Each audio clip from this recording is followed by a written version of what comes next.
Hello నమస్తే. IndiGo వివాదం చూస్తున్నాం. అసలేంటి ఇండిగో వివాదం? ఇండిగో వివాదం కారణంగా గడిచిన 2-3 రోజుల్లోనే లక్షలాది మంది ప్రయాణికులు ఇబ్బందులు పడుతున్నారు. అనేక మంది తమ షెడ్యూల్స్ని పోస్ట్పోన్ చేసుకోవాల్సిన పరిస్థితి, తమ కార్యక్రమాలని రద్దు చేసుకోవాల్సిన పరిస్థితి చూస్తున్నాం. ప్రపంచవ్యాప్తంగా భారతదేశ పరువు తీసిన ఘటన ఇది. స్వాతంత్రం వచ్చిన తర్వాత భారత ఏవియేషన్ రంగంలో ఈ స్థాయిలో అప్రతిష్ట, ఈ స్థాయిలో అవమానం భారతదేశానికి ఎప్పుడూ జరగలేదు. మోదీ సర్కారు నేతృత్వంలో భారతదేశం పరువు అంతర్జాతీయంగా పూర్తిగా పోయింది. ఈ మొత్తం పోయిన పరువుకి కారణం ఇండిగో అనే సంస్థ పేరుతో ఇండిగో పైన నెపం వేసే ప్రయత్నం కేంద్ర ప్రభుత్వం చేస్తోంది. కేంద్ర మంత్రికి మాత్రమే బాధ్యత ఉంది అంటూ కేంద్ర మంత్రిగా ఉన్న రామ్మోహన్ నాయుడు పైన మాత్రమే బాధ్యత వేసి తప్పుకునే ప్రయత్నం చేస్తోంది. అసలు ఏంటి వివాదం? ఏం జరిగింది? కేంద్ర ప్రభుత్వం పాత్ర ఎందుకు లేదు? కొంతమందికి సంబంధించిన కొంతమంది ప్రైవేట్ వ్యక్తులకు సంబంధించిన మోనోపోలీ ఏ రకంగా ఈ వివాదానికి కారణమైంది? ఈ ఏడాది జనవరిలో కేంద్ర ప్రభుత్వం పౌర విమానయాన శాఖ కొన్ని నిబంధనలు తీసుకొచ్చింది. ఫ్లైట్ డ్యూటీలకు సంబంధించి ఫ్లైట్ డ్యూటీ టైం లిమిటేషన్ పేరుతో కొన్ని నిబంధనలు తీసుకొచ్చింది. సో ఒక పైలట్ ఎన్ని గంటల పాటు ఫ్లైట్ డ్రైవ్ చేయాలనే దానికి సంబంధించిన నిబంధనలు ఇవి. ఈ నిబంధనల్ని ఏడాది జనవరిలో తీసుకొచ్చి నవంబర్ 1 నుంచి అమలులోకి తీసుకొస్తామంటూ కేంద్ర ప్రభుత్వం చెప్పింది.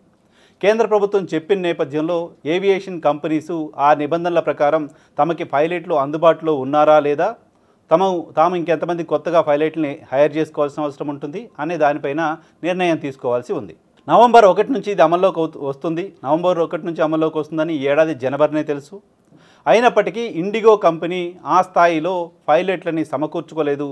దానికి సంబంధించి రూట్స్ని షెడ్యూల్ చేసుకోలేకపోయింది.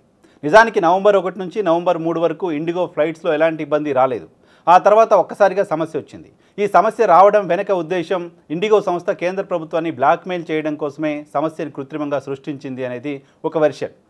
డీజీసీఏని లొంగదీసుకోవడం కోసం, కేంద్ర ప్రభుత్వాన్ని లొంగదీసుకొని ఆ కొత్తగా పెట్టిన నిబంధనలు లేకుండా చేయడం కోసం, ఫ్లైట్ డ్యూటీ టైం లిమిటేషన్ని తగ్గించడం లేదా ఆ నిబంధనల్ని పూర్తిగా ఎత్తివేసేలా కేంద్రం పైన ఒత్తిడి తీసుకురావడం ఇండిగో సంస్థకు సంబంధించిన ఉద్దేశం. కేంద్రాన్ని బ్లాక్మెయిల్ చేయడం కోసమో లేకపోతే కేంద్ర ప్రభుత్వం నిబంధనలు సడలించేలా ఒత్తిడి చేయడం కోసమో ఇండిగో ఈ చర్యకు పాల్పడినట్లుగా అర్థమవుతుంది తాజాగా మనకు అందుతున్న సమాచారాన్ని బట్టి చూస్తే. నిజానికి దేశంలో 60% పైగా ఫ్లైట్ సర్వీసెస్ అన్నీ ఇండిగో ఆధ్వర్యంలో నడుస్తున్నాయి. దేశంలో 14కు పైగా ఏవియేషన్ కంపెనీస్ ఉన్నప్పటికీ మేజర్ షేర్ 64% షేరు ఇండిగో విమానాలే ఇండిగో సర్వీసెస్లో నడుస్తుంటాయి. ఆ తర్వాత ఎయిర్ ఇండియా ఎక్స్ప్రెస్, ఆకాశ, స్పైస్ జెట్ ఇటువంటివన్నీ ఉన్నప్పటికీ మిగతా కంపెనీలన్నీ ఈవెన్ స్పైస్ జెట్, ఆకాశ, ఎయిర్ ఇండియా ఎక్స్ప్రెస్ లాంటి సర్వీసెస్ అన్నీ కూడా నవంబర్ 1 నాటికే తాము కేంద్ర ప్రభుత్వం పెట్టిన నిబంధనల మేరకు సిబ్బందిని సమకూర్చుకున్నాయి. సర్వీసెస్కి ఎలాంటి ఇబ్బందులు కాకుండా షెడ్యూల్ చేసుకున్నాయి. కానీ ఇండిగో ఎందుకు చేసుకోలేకపోయింది? ఇండిగోకి ముందుగా తెలిసినప్పటికీ ఎందుకు చేసుకోలేకపోయింది? నవంబర్ 1 నుంచి నిబంధనలు అమల్లోకి వస్తున్న నేపథ్యంలో పౌర విమానయాన శాఖ ఈ ఏవియేషన్ కంపెనీలన్నీ సిబ్బందిని సమకూర్చుకున్నాయా లేదా, ఇవి సిబ్బందిని సమకూర్చుకోకపోతే ఫ్లైట్లు రద్దయ్యే పరిస్థితి, ఫ్లైట్ సర్వీసెస్లో ఇబ్బందులు వచ్చే పరిస్థితి ఉంటుంది. కాబట్టి అవి ఎలా ఉంది, ఏంటి పరిస్థితి అనే రివ్యూ చేసిన పాపాన పోలేదు పౌర విమానయాన శాఖ, కేంద్ర ప్రభుత్వం కూడా. పైగా ఇది సీజన్, దేశం బయటకు వెళ్ళాలనుకునే వాళ్ళు, చదువుకోవడం కోసం, బయట అడ్మిషన్స్ కోసం వెళ్ళే వాళ్ళకి కావచ్చు, టూరిస్ట్ ప్రదేశాలకి వెళ్ళే వాళ్ళ కోసం కావచ్చు, క్రిస్మస్ మంత్ ప్రధానంగా ఎక్కువ ట్రావెల్స్ జరిగే మంత్గా చూస్తారు. ఎక్కువగా విదేశీ పర్యటనలు చేసుకునే వాళ్ళు షెడ్యూల్ చేసుకుంటుంటారు. డిసెంబర్ నెలలో ఎక్కువ హాలిడేస్ ఉంటాయి, ఇయర్ ఎండ్. ఈ నేపథ్యంలో ఎక్కువ మంది టూర్స్కి వెళ్ళే సమయం డిసెంబర్ నెల. ఇటువంటి సందర్భంలో ఈ స్థాయిలో సర్వీసెస్ని హోల్డ్ చేస్తున్న ఇండిగో కేంద్ర ప్రభుత్వం తెచ్చిన నిబంధనల్ని పాటిస్తుందా లేదా, వాళ్ళ దగ్గర ఆ మేరకు సిబ్బందిని సమకూర్చుకున్నారా లేదా రివ్యూ చేయాల్సిన బాధ్యత డీజీసీఏ పైన ఉంటుంది, కేంద్ర ప్రభుత్వం పైన ఉంటుంది, కేంద్ర ప్రభుత్వానికి సంబంధించిన పౌర విమానయాన శాఖ పైన ఉంటుంది. ప్రభుత్వం కానీ, డీజీసీఏ కానీ, ఆ మంత్రిత్వ శాఖ కానీ ఈ విషయాన్ని ఏమాత్రం పట్టించుకున్న పాపాన పోలేదు. ఈ ప్రమాదాన్ని కనీసం ఊహించిన పాపాన పోలేదు. మనం జనవరిలో రూల్స్ ఫ్రేమ్ చేసాం, నవంబర్ నుంచి వాళ్ళు ఫాలో అవ్వాల్సిందే.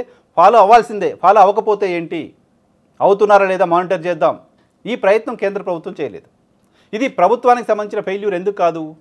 నరేంద్ర మోదీకి సంబంధించిన ఫెయిల్యూర్ ఎందుకు కాదు? మొత్తం కేంద్ర ప్రభుత్వం తీసుకున్న నిర్ణయంగా కాకుండా, కేంద్ర ప్రభుత్వానికి సంబంధించిన ఫెయిల్యూర్గా కాకుండా ఓ మంత్రికి సంబంధించిన ఫెయిల్యూర్గా ఎలా చూస్తాం? కేవలం రామ్మోహన్ నాయుడిదే తప్పైతే రామ్మోహన్ నాయుడికి బాస్గా ఉన్న నరేంద్ర మోడీ తప్పు ఎందుకు కాదు? రామ్మోహన్ నాయుడు తెలుగుదేశం పార్టీలో మాత్రమే బాధ్యుని చేసి ఓ వ్యక్తి పైన ఓ పార్టీ పైన నెపం వేసే ప్రయత్నం 2 రోజులుగా నేషనల్ మీడియా చేస్తూ వస్తుంది. ఎందుకు మోదీ సర్కారు బాధ్యత ఉండదు? మోదీ సర్కారు, ప్రధాని మోదీ కొద్ది సంవత్సరాల క్రితం చెప్పిన మాట, చెప్పులు వేసుకునే వాళ్ళు, స్లిప్పర్లతో తిరిగే వాళ్ళు కూడా విమానాలు ఎక్కేలా చేస్తాం, ఆ స్థాయిలో మేము విమానాలని అందుబాటులోకి తీసుకొస్తాం దేశ పౌరులకి అని చెప్పారు. ఓ కాంగ్రెస్ అధికార ప్రతినిధి చేసిన ట్వీట్ ప్రకారం స్లిప్పర్లు వేసుకునే వాళ్ళు విమానాలు ఎక్కుతున్నారో లేదో కానీ విమానాశ్రయంలో చెప్పులతో కొట్టుకునే పరిస్థితి వచ్చింది.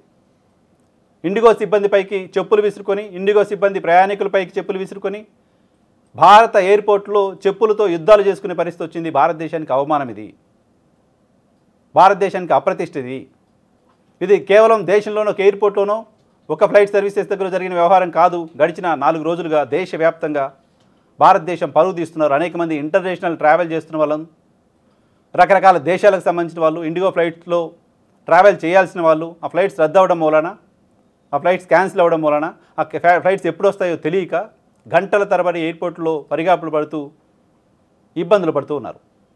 దీనికి సంబంధించి బాధ్యత తీసుకోవాల్సింది ఖచ్చితంగా కేంద్ర ప్రభుత్వం మాత్రమే.